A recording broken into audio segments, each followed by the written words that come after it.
all of you wonderful scuba divers out there. Welcome to the Scuba Diver Magazine podcast, where I break down the latest scuba diving news and things that have piqued my interest over the previous week. This week on the podcast, lots of underwater artifacts, including a record-breaking Bronze-Age Axe, and lots of whale strandings recently.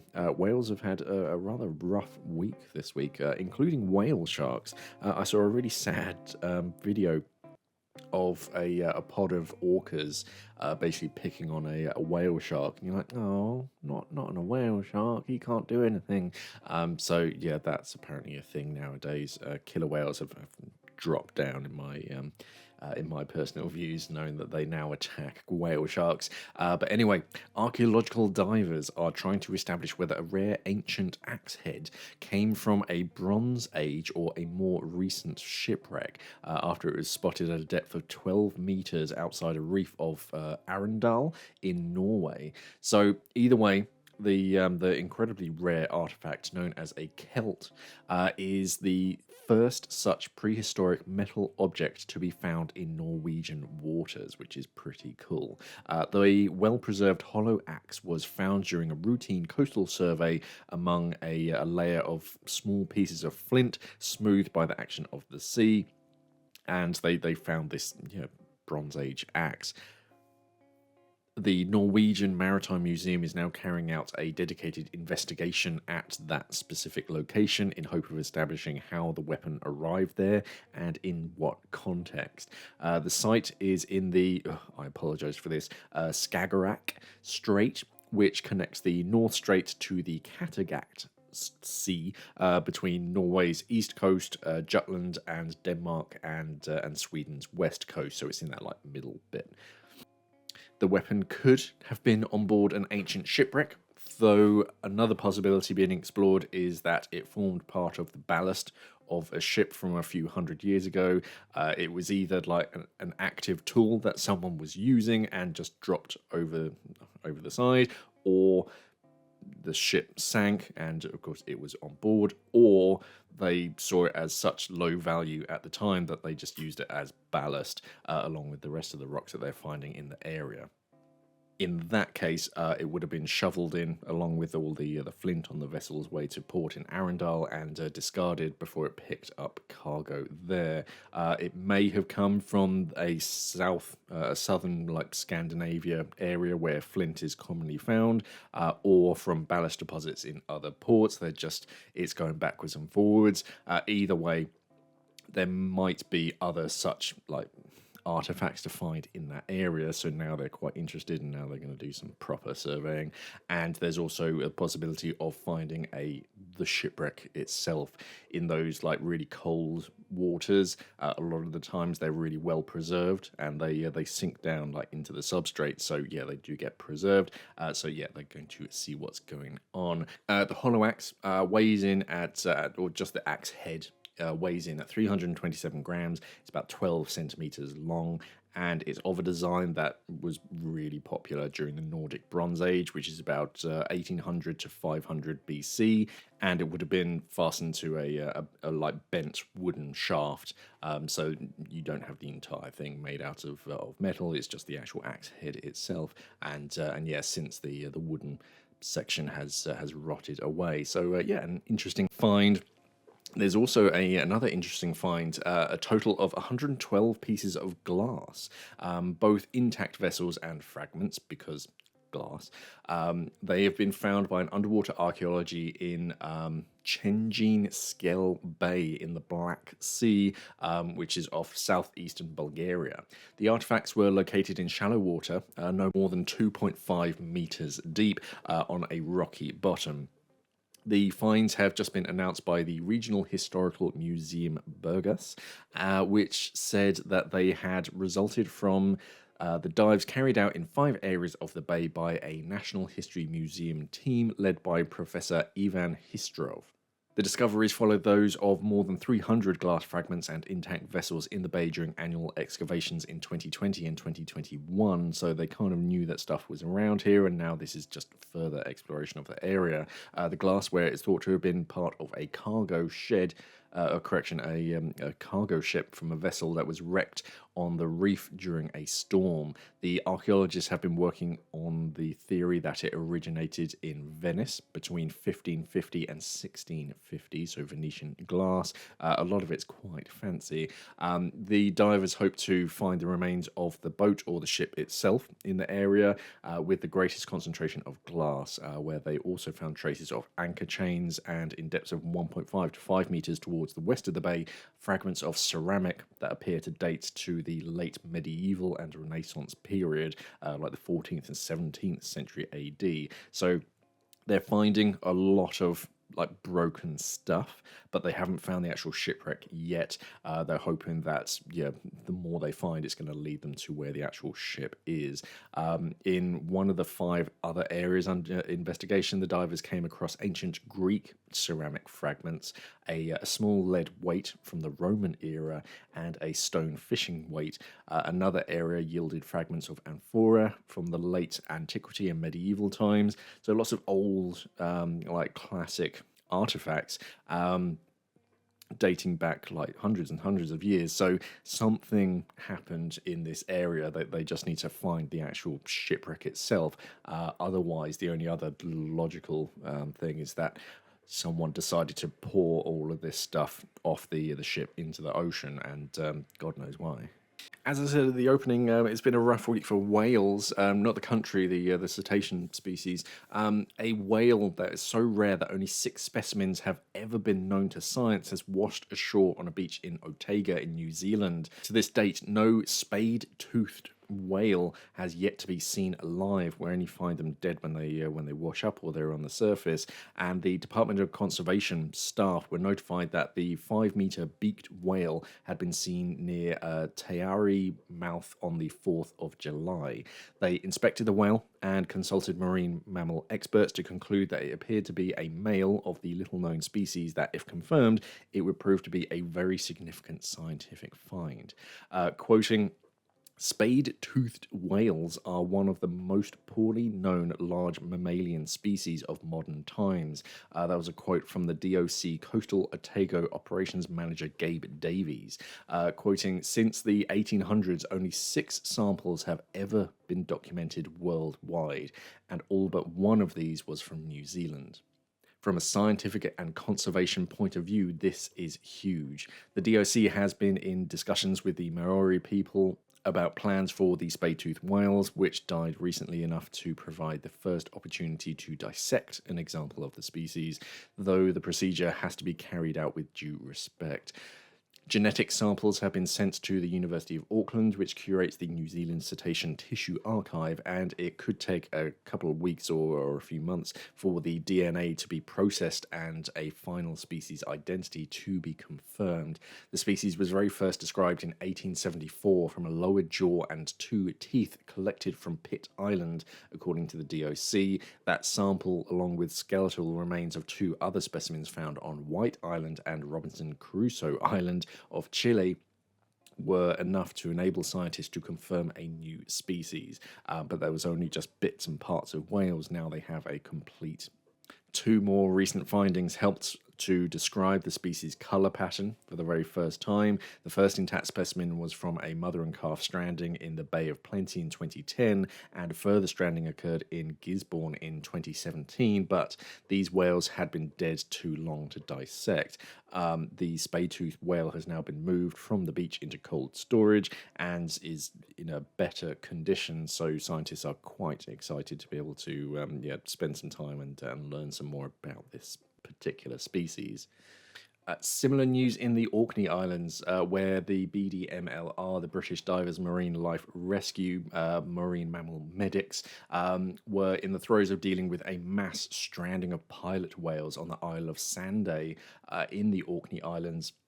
They were alerted to the mass stranding at about 10:45 in the morning of the 11th of July, and the regional team immediately mobilised with their response equipment. On arrival, the team discovered 77 animals high up on the beach, having evidently been stranded for several hours already. Tragically, only 12 of them were still alive at that point, but unfortunately they were in such a bad way that they had to be euthanized. Health assessments and first aid were provided to the surviving animals, as the incoming tide slowly made its way towards them. However, the BDMLR team had to euthanize the surviving ones. Experts from the Scottish Marine Animal Strandings scheme are working on a post-mortem investigation of the dead pilot whales to try and work out what occurred. Otherwise, onto dive equipment. The first one was kind of a weird one. That Pandora Lab released two images, and they look fairly digitally. It doesn't look like a real product. I don't know how you can get a bolt snap to stand up like that. It's basically a 14 karat gold double ender.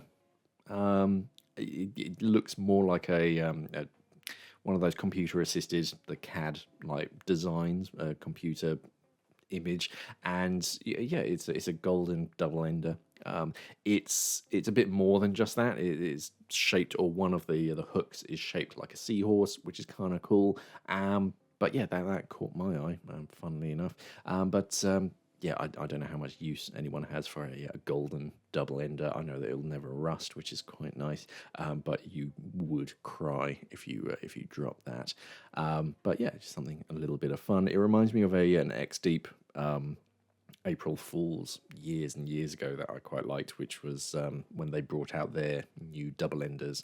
They brought out an image of a solid gold one. I was like, ooh yeah, I kind of want one of them. But yeah, sadly that never went into production.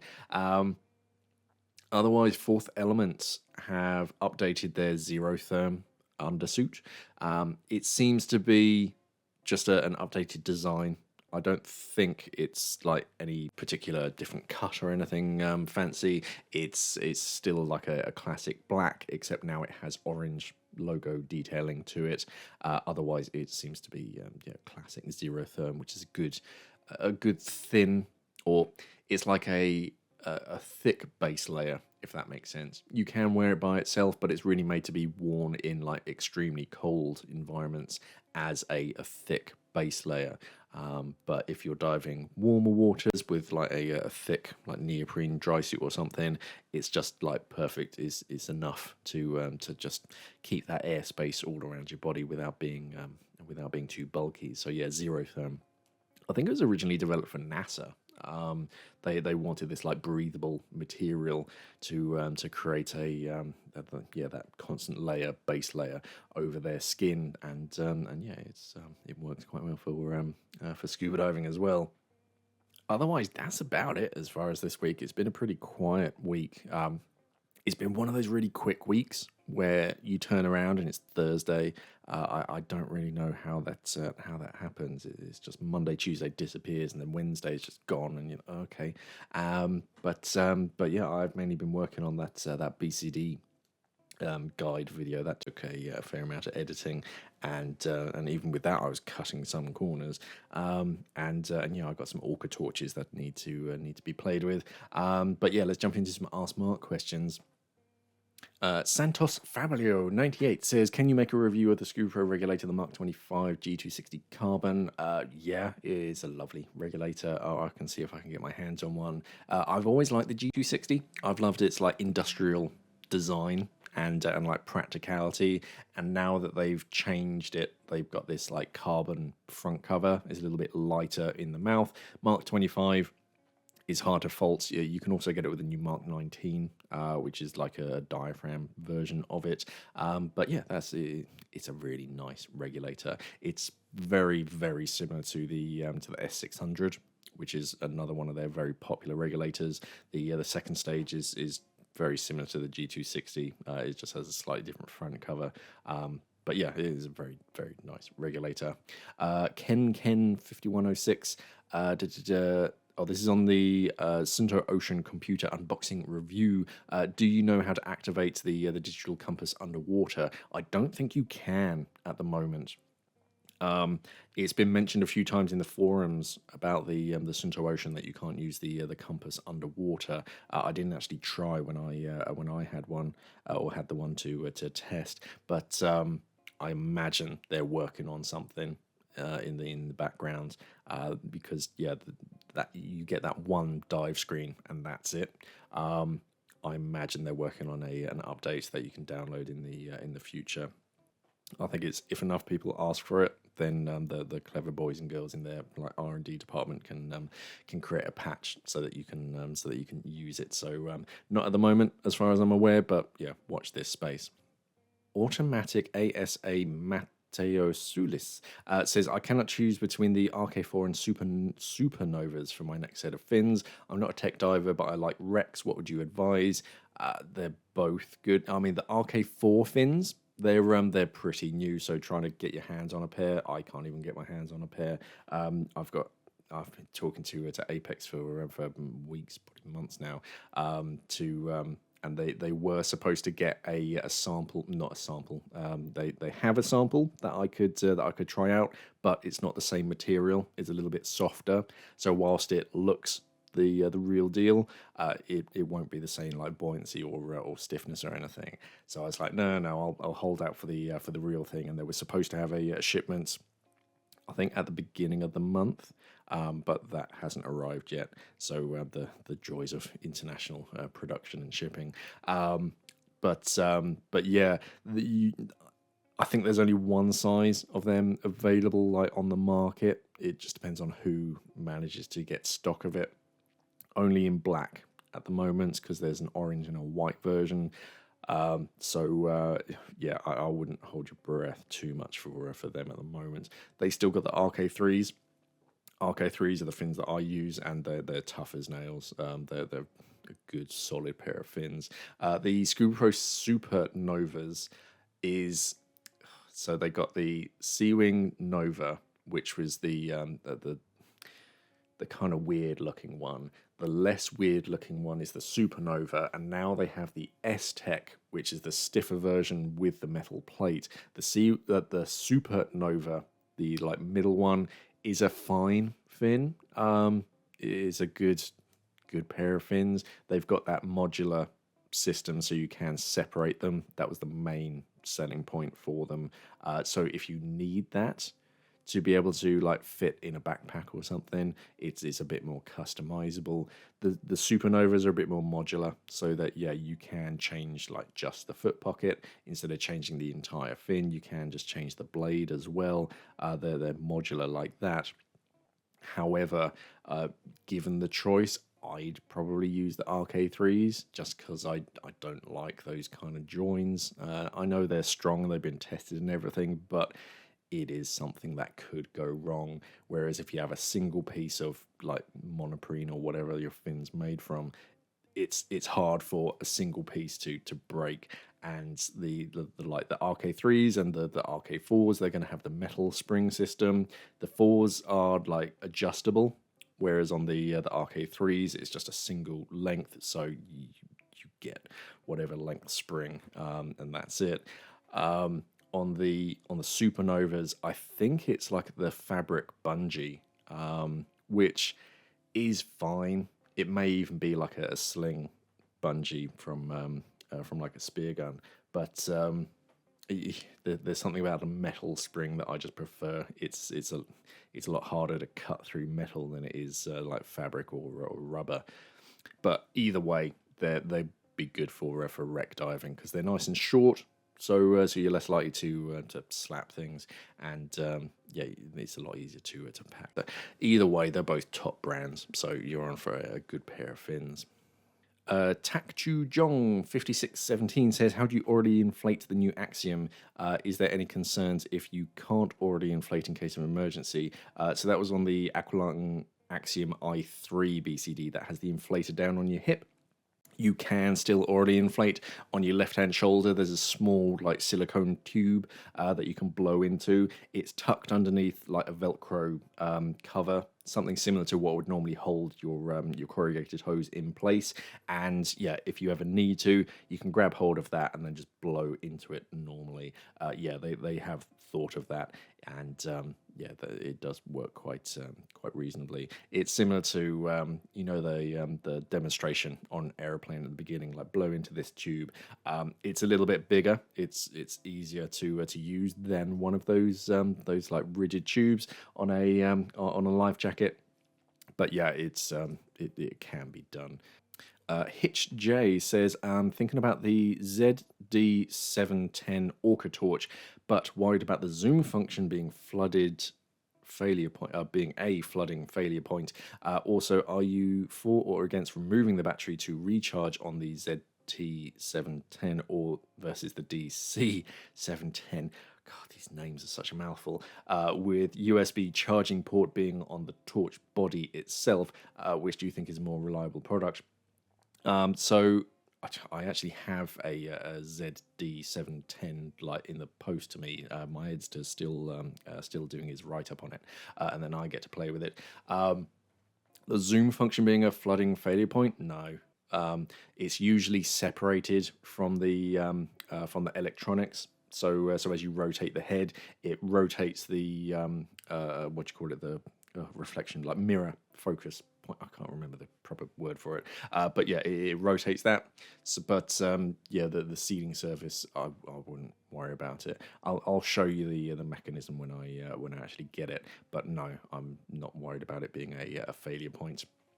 From a flooding kind of aspect, I'm sure they've thought of that and come up with a sensible design. Also, for or against removing the battery to recharge on the ZT. I don't mind removing the battery. One of the selling points for like rechargeable batteries is that you don't need to like compromise the O-ring seal by opening it and closing it and all that kind of stuff. However, I do like the fact that you can remove the battery and recharge it. So yeah, on the ZD710, you can you open the torch up and you take the battery out, and on the side of the rechargeable battery is a little USB-C port. So you plug that in, and then when that's recharged, you then put it back into the torch, and then it is good to go. With the DC10, that has a little collar that you can unscrew, I believe, and then in the side of the torch itself is a USB-C fitting that you plug in, so you don't have to take the battery out of the torch. You can still remove the battery from said torch and charge it as you would the ZD710, but you can charge it through the without removing the battery from the torch effectively. I kind of prefer the like removing the battery altogether in this case. It's just extra O-rings and extra failure points in the case of the DC710, because you have the separate battery compartment, which sure, it's fine when it's like all done up and you never use it, but you're now introducing even more O-rings to be able to charge that battery up, and it's just more failure points. So I'd lean more towards the ZD710, the zoomable version. I prefer simplicity over like convenience in that case. It's it's a cool feature that you can just unscrew it, but it's not that much of an inconvenience to remove a battery. I'm not too bent out of shape. I'd be happy sacrificing that additional time to remove a battery from a torch as opposed to just plugging in the overall torch itself.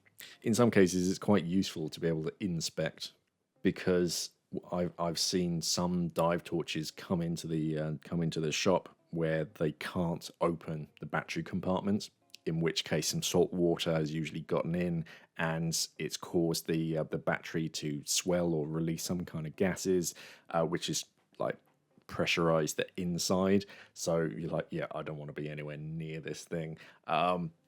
So it's quite nice to be able to open up that battery compartment, inspect, make sure everything is fine, look for any kind of corrosion before it becomes a big deal. Whereas if you're just like opening up the a little collar and plugging it in, you don't really know what's going on inside of the torch. So yeah, I'm kind of leaning more towards the simpler design, as it were.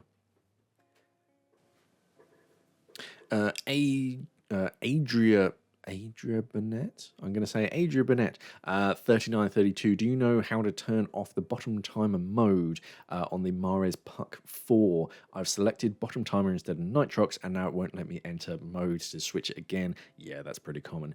Do I have to wait 24 hours? As if I've had a safety issue. I haven't dived with the bottom timer, and I would like to set it to nitrox for my next dive. Thank you. Yeah, that's pretty common, and I've done it myself. On it was a Sunto computer. I think that was my very first dive computer, and I was flicking through the modes, and I was like, what's gauge mode? And yeah, went for a dive, and after the dive, you can't change modes. It's yeah, the problem with bottom timer and gauge modes are that they effectively turn off the algorithm. So your dive computer acts dumb. Basically, it will tell you how deep you are. It'll tell you like the water temperature and that kind of stuff. It will tell you how long you've been at certain depths, but it doesn't record your like tissue loading and nitrogen levels. So when you then surface from the dive, it will continue to I think it should tell you your surface interval. However, it won't allow you to go into scuba or nitrox or whatever kind of modes, because it doesn't know what gas you were diving on. So it doesn't know your current saturation levels. So it just errs on the side of caution, and it will lock you in like gauge or bottom timer mode for it's usually 24 hours, just until it's reasonably sure that your tissues have cleared. Yeah, it's unfortunate, but it is just a safety feature. I don't think, especially on the Puck 4, I don't think there's a way to clear it. So yeah, it's just that's it. Unfortunately, don't set your dive computer to bottom timer or gauge mode unless you have something else working out your nitrogen loading. It's there just purely as the name suggests, a bottom timer or a gauge. It doesn't work out your tissue loading, and it will lock you in that mode for about 24 hours. Yeah, I did it myself. Back in the days when I didn't know what it was, I thought, well, hey, the best way to experience what something is to, I was in the middle of the Red Sea at the time on a liveaboard, and I was like, yeah, let's just see what this does. And you're on the dive, and you're like, okay, I can see how deep I am. Oh, it's not showing my NDL or anything. Oh, okay, fine.